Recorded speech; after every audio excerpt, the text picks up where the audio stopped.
Yan mga idol, talaga namang juicy, tender juicy mga idol. At ayan, ang ating tenderloin beef. Siyempre, ayan, naka-prepare na yan mga idol. At ayan, talagang ihuhulog na natin yan. Ayan na mga idol. Baliktarin na natin. Yan medium rare lang yan mga idol. Para masarap, mas juicy.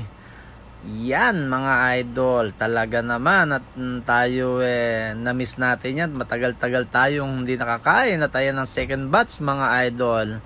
Ayan, sigurado yan, bakbakan mga idol.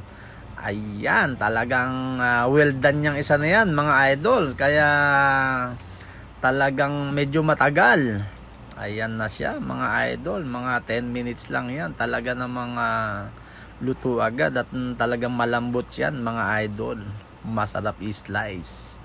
Kaya yan mga idol, talagang ginugutom na ako. Siguradong bakbakan na natin yung finished product mga idol. Maraming salamat sa inyo. Kain po tayo. Bye bye.